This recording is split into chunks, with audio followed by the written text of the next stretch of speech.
Good morning guys. कसे आहात तुम्ही? आणि बरोबर आहे, तुम्हाला नेहमी व्हिडिओ सुरू केला की हा प्रश्न पडतोच की तयार होऊन कुठे चालली. कारण की जनरली मी ब्लॉग तेव्हाच सुरू करते जेव्हा मी कुठेतरी भूर चाललेली असते, बाहेर चाललेली असते तेव्हा. तसंच आजही आम्ही सगळेजण चाललो आहे बाहेर आणि त्याच्यासाठी मी ब्लॉग सुरू केलेला आहे आत्ता. पण कुठे जातोय, काय जातोय, कोण कोण जातोय, कसं जातोय हे सगळं सांगते. त्याआधी आपण करून घेऊयात ब्लॉगचा इंट्रो, कारण मग नंतर मी विसरून जाते काही काही वेळेला. त्याच्यामुळे काय करणार, खूप गोष्टी असतात ना डोक्यात त्याच्यामुळे. सो आपण करूयात व्लॉगचा इंट्रो. सो राम राम मंडळी and welcome back to a brand new vlog. So कसे आहात तुम्ही मंडळी? काय चालू आहे सध्या? आणि व्लॉग्स एन्जॉय करताय ना? आणि मला एक सांगा, मी कधीचा विचार करते, तुम्हाला विचार म्हणते, तुम्ही चॅनलला सबस्क्राईबच करत नाही. मी तुम्हाला रोज सांगते चॅनलला सबस्क्राईब करा. म्हणजे रोज म्हणजे व्लॉग जसा पडतो व्लॉगच्या रोज सांगते की नाही मी तुम्हाला. चॅनलला सबस्क्राईब करा, बेल आयकन दाबा, जास्तीत जास्त शेअर करा. तुम्ही यातलं काहीही करत नाही बरं का. प्लीज प्लीज प्लीज करा ना. किती वेळा मला सांगायला होतं. ओके, मस्त मस्त इंटरेस्टिंग व्लॉग्स मिळणार आहेत. You never know. त्याच्यात प्रँक्सही असतील, त्याच्यात चॅलेंजेसही असतील, त्याच्यात ट्रॅव्हल ब्लॉग्स असतील, असं खूप काही येतं आहे. सो तुम्हाला हे सगळं बघायचं असेल, मिस नसेल करायचं, तर तुम्ही चॅनलला सबस्क्राईब करा, बेल आयकन दाबा आणि तुमच्या मित्रमंडळींसोबत जर ही स्माईल, हे एन्जॉयमेंट, हे लाईव्हलीहूड शेअर करायचं असेल तर त्याच्यासाठी ब्लॉग पण शेअर करणं हे बंधनकारक आहे. सो आता त्यावरून मी कुठे चाललेली आहे, कोण कोण चाललेलं आहे, तर आम्ही चाललो आहे. आज एक कार्यक्रम आहे कालिदास कला मंदिर नाशिक इथे. प्रहसन आहे. मी पण पहिल्यांदा पाहते. काय प्रकार आहे तुम्ही पाहिल्याशिवाय तुम्हाला सांगू शकत नाही. पण प्रहसन आहे आणि एका संस्थेनी फंड रेझिंगसाठी तो कार्यक्रम ठेवलेला आहे. सो मी, आई, बाबा आम्ही तिघही जण चाललो आहे. मी रेडी झाली आहे. मी आई खाली ऑलरेडी पोहोचलेली आहे. बाबा पण येत आहेत. सगळेजण रेडी झालेले आहेत. आता आम्ही निघतो कारण की टाईम खूप शॉर्ट आहे. 12 वाजता कार्यक्रम सुरू होणारी अशी अपेक्षा आहे. म्हणजे असं लिहिलेलं आहे टायमिंग 12 वाजता आणि आता 12:15 जवळजवळ होत आलेले आहेत. त्याच्यामुळे आम्हाला तिथे पोहोचायचं आहे. सीट्स ग्रॅब करायच्यात कारण की कार्यक्रम जरी असला ते नाटकाप्रमाणे, थिएटरप्रमाणे सीट नंबर्स नाही आहेत. सो तुम्हाला ते सीट्स जायचं, जो फर्स्ट कम फर्स्ट सीट असं त्याचं रूल आहे. त्याच्यामुळे आम्हाला तिथे वेळेत पोहोचायचं आहे. सो 10 मिनटं तर लागतील पोहोचायला. सो सीट आम्ही सो आम्ही पोहोचतो तिकडे. सो आम्ही निघतो. सो आम्ही निघतो आणि पोहोचतो. तिथे पोहोचले, जर वेळ असला तर मी दाखवेल तुम्हाला की एक्झॅक्टली कुठे आहे, काय आहे, गर्दी आहे, कसं क्लायमेट आहे, सगळं तुम्हाला मी दाखवेल. नाही तर मी प्रयत्न मात्र नक्की करेल की जो कार्यक्रम मी बघणार आहे त्यातला एखादा छोटासा शॉट जर मी घेऊ शकत असले तो मी तुमच्यासाठी शूट करेल, तुम्हाला दाखवेल. आणि प्रहसन म्हणजे काय, कुठल्या संस्थेने हा कार्यक्रम आयोजित केला आहे, का आयोजित केला आहे, हे सगळं जे आहे ते मी तुम्हाला त्याच्यामध्ये, म्हणजे मी बघून आल्यानंतर हे सगळं मी तुम्हाला डिटेलमध्ये सांगेल. सो चला, आता उशीर होतोय तर आपण निघूयात आणि पोहोचलो की भेटूयात. ओके, पण मी जाते, तिथे पोहोचते. तोपर्यंत तुम्ही व्हिडिओला लाईक करा, चॅनलला सबस्क्राईब करा, जास्तीत जास्त शेअर करा, कारण शेअरिंग इज केअरिंग. चॅनलला सबस्क्राईब करून बेल आयकन दाबायला विसरू नका आणि कॉमेंट करा कसा वाटतोय ब्लॉग ते. ओके, सो चला. सो गाईज, फायनली मी पोहोचलो आहे कालिदास कला मंदिर. समोर माझे काका उभे आहेत आणि हे आईबाबा चाललेत. होय होय, वा वा, ती सुंदर रांगोळी काढली बघा गाईज. कार्यक्रमाला सुरुवात करत असताना वंदे मातरम या रचनेला 150 वर्ष पूर्ण झाली ती या वर्षातच. तेव्हा कार्यक्रमाची सुरुवात वंदे मातरम गाऊन आपण करणार आहोत. टाळ्या. फक्त शुभेच्छांसाठी सगळ्या मान्यवरांना विनंती करणार आहोत. त्यात सर्वप्रथम प्रमुख पाहुणे म्हणून माननीय श्री चिन्मय उदगीरकर आपल्यात उपस्थित आहेत. त्यांनाही मी विनंती करते की आपण आजच्या या कार्यक्रमासाठी शुभेच्छा द्याव्यात आणि आपल्या मनोगत पण व्यक्त करायचं आहे. 2 मिनिटात कसं करावं हा प्रश्न आहे, पण तरी प्रयत्न करूया. बरं, सगळ्यात आधी पुणे आणि मुंबई त्यापेक्षा नाशिक भारी आहे. आणि आता मला कळलं नाशिक विचारच पडेल. MH15 हा आपला बँड आहे. रामराय पुण्यात नाही गेले, मुंबईत नाही गेले, नाशिकमध्ये आले होते. कोल्हापूरहून नाही, नाशिकवरून नाही. जोरदार टाळ्या झाल्या पाहिजे.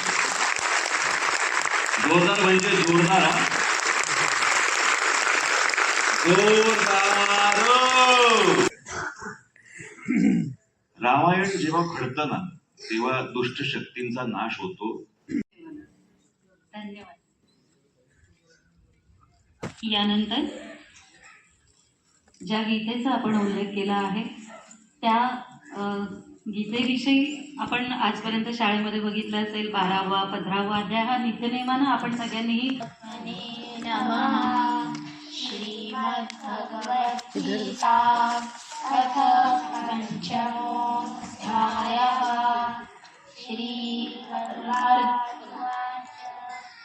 संन्यासं कर्मणां कृष्ण पुनर्योगं च संससि यच्छ्रेय एतयोरेकं तन्मे ब्रूहि सुनिश्चितम्.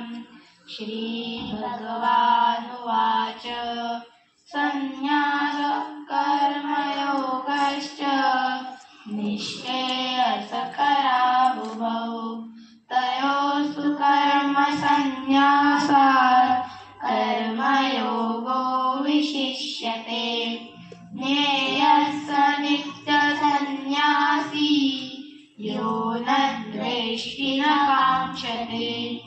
निर्द्वन्द्वो हि महाबाहो सुखं बन्धात् प्रमुच्यते. साङ्ख्ययोगौ पृथक् बालाः प्रवदन्ति न पण्डिताः. एकमप्यास्थितः सम्यक् उभयोर्विन्दते फलम्. यत्साङ्ख्यै प्राप्यते स्थानम् तद्योगैरपि गम्यते. एकं साङ्ख्यं च योगं च यः पश्यति स पश्यति. संन्यासस्तु महाबाहो दुःखमाप्तुमयो गतः. योगयुक्तो मुनिर्ब्रह्म न चिरेणाधिगच्छति. योगयुक्तो विशुद्धात्मा विजितात्मा जितेन्द्रियः. सर्वभूतात्मभूतात्मा कुर्वन्नपि न लिप्यते. नैव किञ्चित् करोमीति युक्तो मन्येत तत्त्ववित्. पश्यन् शृण्वन् स्पृशन् जिघ्रन् नश्नन् गच्छन् स्वपन् श्वसन् प्रलपन् विसृजन् गृह्णन् मुन्मिषन् निमिषन्नपि. इन्द्रियाणीन्द्रियार्थेषु वर्तन्त इति धारयन्. ब्रह्मस्तु. धन्यवाद.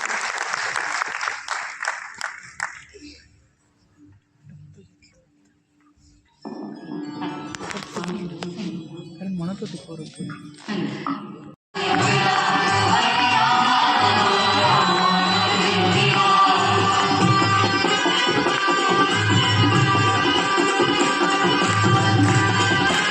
या व्यक्तीसाठी टाळ्या वाजवल्या पाहिजे. काय कसं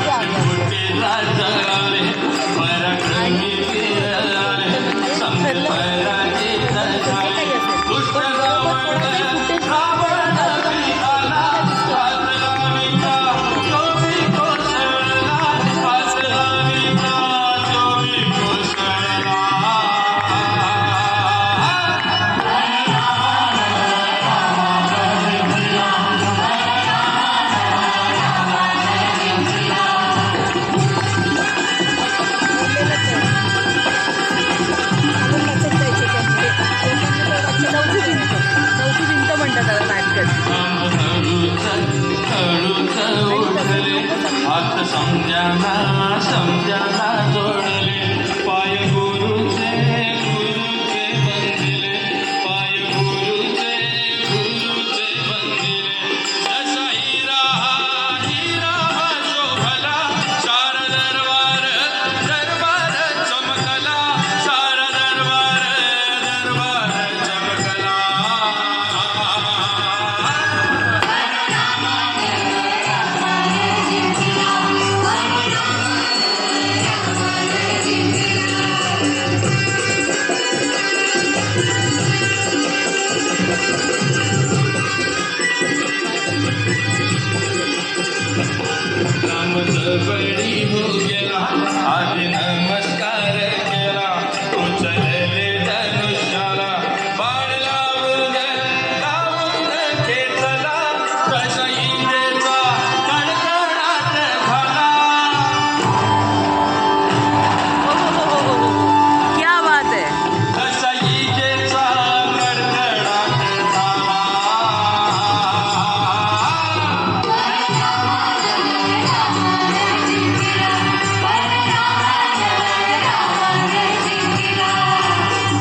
सबळी सबळी होणारी लाज रंगली रंगली होणारी लाज रंगली रंगली होणारी लक्ष्मी ही आसमानाला जशी लक्ष्मी लक्ष्मी विष्णूला जशी लक्ष्मी लक्ष्मी विष्णूला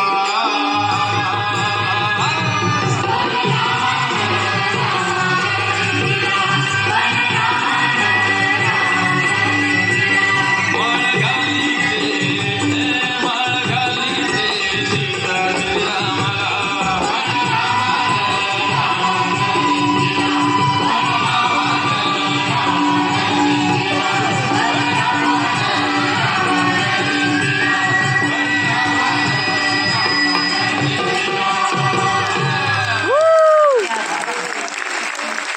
धन्यवाद.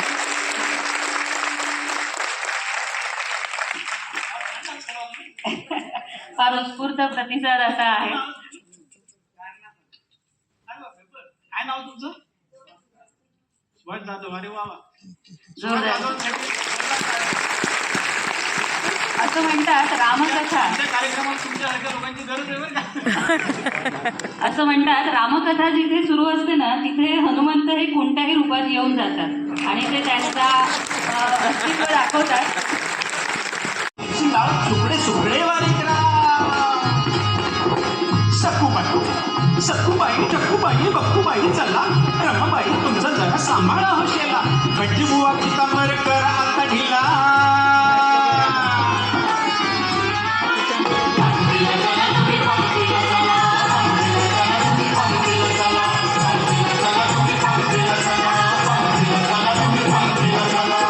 वाले जगतावाले अक्कडबाज मिशावाले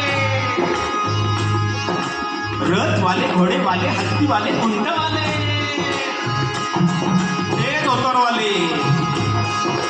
धोतरवाले पंचेवाले चुडीदार चोळणेवाले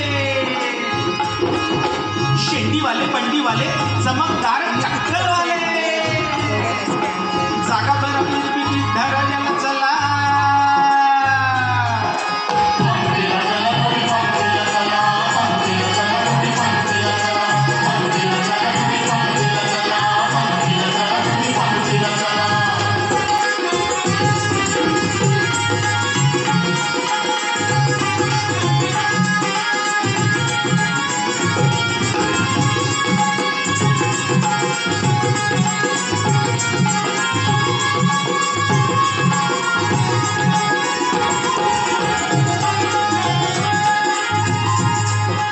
चंदनाचा पाट आणि सोन्याचं होता आट ताटामध्ये चांदीच्या हो वाट्या बघा आठ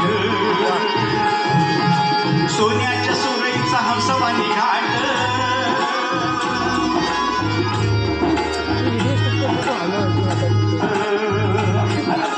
थंडगार वाळ्याचं पाणी प्यायला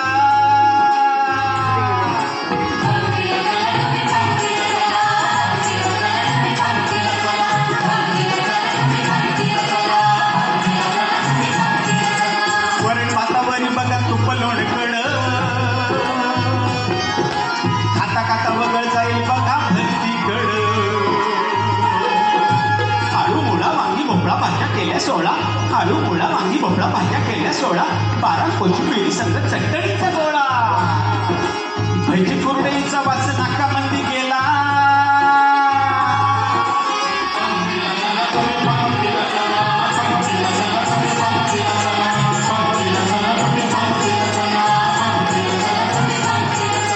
लाडू जिलबी पासून ती केशरी भात गोड तोंडी लावा लोण्याच्या चवदार फोड चवळीच्या उसळीची चव बिन तोड दुर्गा जरा चपून मारायची वेळा येईल घोड पाच पाणी मसाल्याचा येणा खायला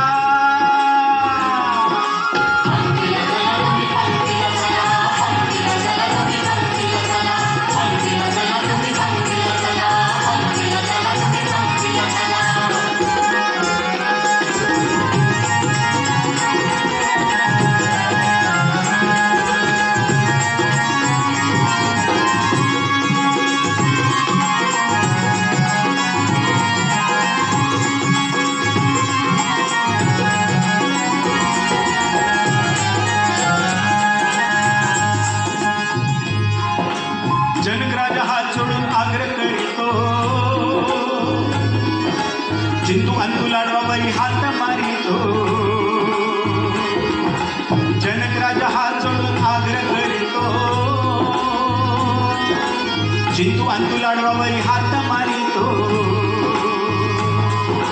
नाव घ्या कोंगाट बघा झाला नाव घ्या कोंगाट बघा झाला उखाण्यात सीतामाईनं घास घातला येते ह शेतामंदी घावले जनकाची लेक झाले ज्यानं शिवधनुष्य मोडलं त्याची जाया झाले दशरथ राजाचा थोर पराक्रमी पुत्र आणि रामचंद्रांच्या नावानं बांधते मंगळसूत्र घरवल्यांच्या हसण्याचा खळखळाट झाला आणि BA इंजिनिअरिंग BA थांब सांग. इंग्लिश या विषयात त्यांचं झालेलं आहे आणि बऱ्याच मोठमोठ्या मैफिली ऐकून आता ते या क्षेत्रात उतरलेले आहेत. मध्यमा पूर्णपर्यंतचं शिक्षण त्यांचं सांगीतिक झालेलं आहे. पण आज जर तुम्ही त्यांचा आवाज ऐकला असेल तर तो काय ताकदीचा आवाज आहे हा अनुभव आपण घेतलेला आहे. मी रवी देशपांडे यांना विनंती करते की त्यांनी त्यांचा सत्कार करावा.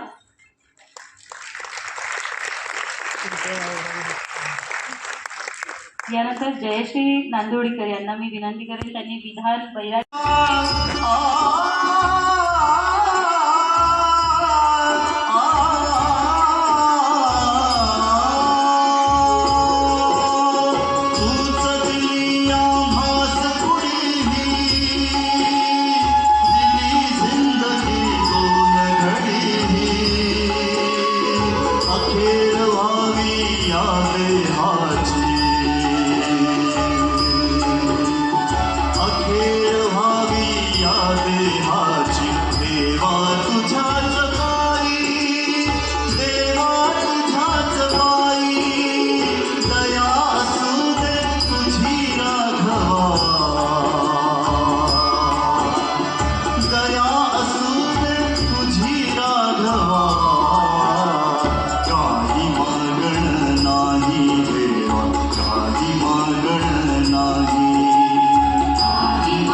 Hello guys. तर आम्ही सकाळी तुम्हाला मी दाखवलं की आम्ही गेलो होतो तो लोकरामायण म्हणून जो कार्यक्रम आहे त्याच्यासाठी गेलो होतो.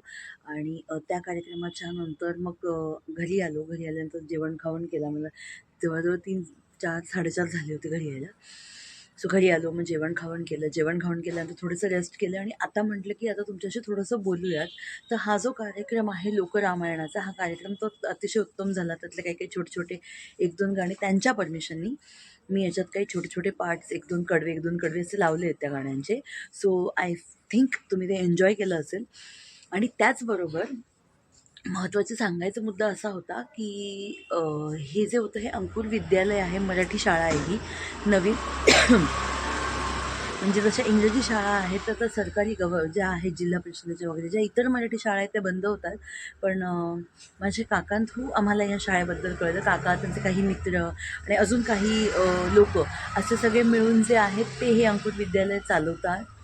त्याच्यासाठी फंडिंग गोळा करतात. अगदी काही वर्गांपासून सुरू झालेली, आता ही काही विद्यार्थ्यांपासून सुरू झालेली ही शाळा आता 70 विद्यार्थी किंवा त्याच्यापेक्षा जास्त विद्यार्थ्यांपर्यंत पोहोचलेली आहे. जास्त विद्यार्थी त्याच्यात आहेत आणि ते वेगवेगळे कॉम्पिटिशन्स पण करतात. अगदी पर दिल्लीला वगैरे जाऊनसुद्धा करतात. आणि अजून बऱ्याच गोष्टी आहेत. मलाही त्या शाळेबद्दल खूप माहिती नाही, मला बेसिक एवढीच माहिती आहे.